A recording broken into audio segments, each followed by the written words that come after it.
চতুর্দিক জুড়ে ছিল গভীর অন্ধকার। নিস্তব্ধ সেই শূন্যতায় হঠাৎ আকাশ ভেদ করে ছড়িয়ে পড়ল এক দীপ্ত আলো। ধীরে ধীরে বোঝা গেল সে আলো আসলে শব্দ, চেতনার প্রথম স্ফুলিঙ্গ। আর সেই আলোর মাঝেই আবির্ভূতা হলেন এক মাতৃকা মূর্তি। সূর্যের মতো দীপ্ত তাঁর গাত্রবর্ণ, মধুর হাসিতে আলোকিত হয়ে উঠল ভুবন। শুভ্র পদ্মে অধিষ্ঠিতা হয়ে তিনি নামলেন জগতে। জ্ঞানের নির্মল সুবাসে ভরে গেল চারিদিক। করকমলে জপমালার নীরব ছন্দ, বক্ষে বেদগ্রন্থের চিরন্তন ধ্বনি, আর আঙুলের আলতো স্পর্শে বীণার তারে জন্ম নিল প্রথম সুর।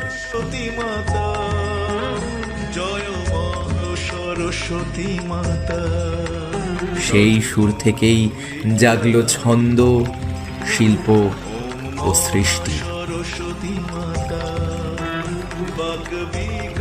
নীরবতার বুক চিরে তখন ঘোষিত হলো এক মহাক্ষণ, অজ্ঞানতার অন্ধকারে আলোর আবির্ভাব।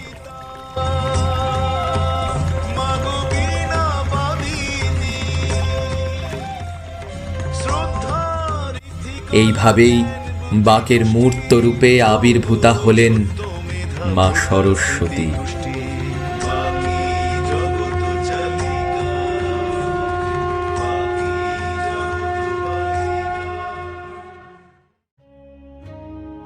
আমি সরস্বতী, আমি শুভ্র বসনা শ্বেত পদ্মাসনা, আমি জ্ঞান, আমি বিনা পুস্তকধারী, আমি শুদ্ধতার প্রতীক, তাই তুষার ধবল আমার বর্ণ, মুক্তার হার আমার ভূষণ।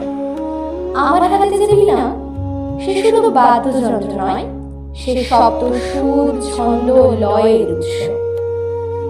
আমার অঙ্গুলি স্পর্শে মূর্ছনা জেগে ওঠে এই ব্রহ্মাণ্ডে। আমি বাংময়, বাক শক্তির দেবী।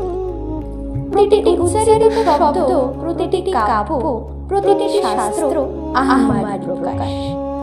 এই হস্তিত এই যে পুস্তক, ইহা সমস্ত বিদ্যা, সমস্ত বেদ বেদান্তের আধার। আমি সেই শক্তি, যিনি অন্ধকার দূর করিয়া আলো দান করেন, যে মানব মননশীল, যিনি বিদ্যার সাধনা করেন, শিল্পে অনুরক্ত, আমি তাহারই হৃদয়ে বিরাজ করি। আমি কেবল পূজার প্রতিমা নই, আমি চৈতন্য, আমি বুদ্ধি, স্মৃতি, প্রজ্ঞা ও সৃজন শক্তি। আমাকে ধারণ করে গেছে বিশ্বের যাবতীয় সুন্দর, যাবতীয় সত্য। আমি শাশ্বত, আমি মা ভারতী।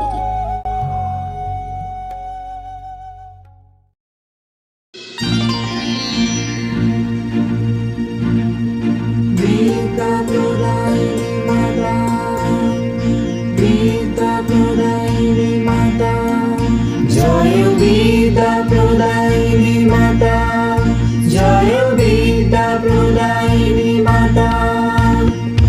লীলার সুরে তব জগৎ ব্যাপী ঘটে গেল সঞ্চার। মহাতেজা তুমি সৃজিয়া চলিয়াছ মহাভব সংসার, মহাভব সংসার।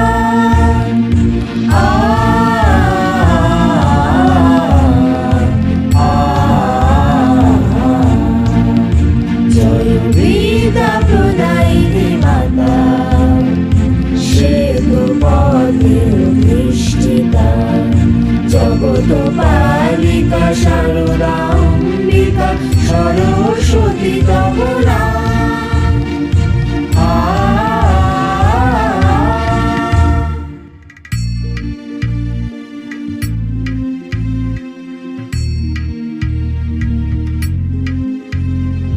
তুমি সত্য, তুমি তুমি তুমি বেদান্ত, তুমি সিদ্ধ, তুমি নিত্য, তুমি অনন্ত। বুদ্ধি বিবেক জ্ঞান দাও তুমি, শক্তি দাও হে মাতা। আধার ঘুচিয়ে আলো করো তুমি, হে জগৎ মাতা, হে জগৎ মাতা। জয় জগদীশ্বরী দেবী, সুর নর মনীষী। পলাশপ্রিয়া তুমি শারদা, সরস্বতী দেবী, সরস্বতী দেবী। জয় বিদ্যা প্রদায়িনী মাতা, জয় বিদ্যা প্রদায়িনী মাতা, জয় বিদ্যা প্রদায়িনী মাতা, জয় বিদ্যা প্রদায়িনী মাতা।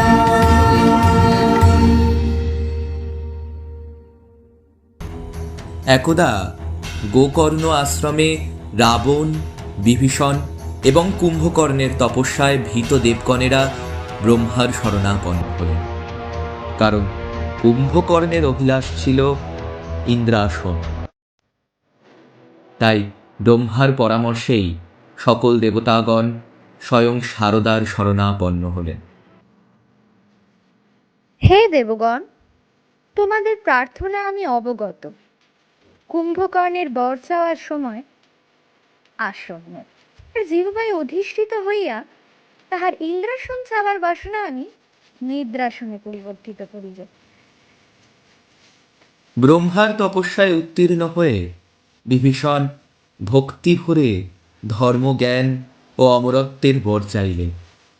ওদিকে কুম্ভকর্ণের নজর ছিল রাজত্বের উপর। সে বলে ওঠে, হে পিতামহ, এই ত্রিলোকের শাসনভার অর্থাৎ আমি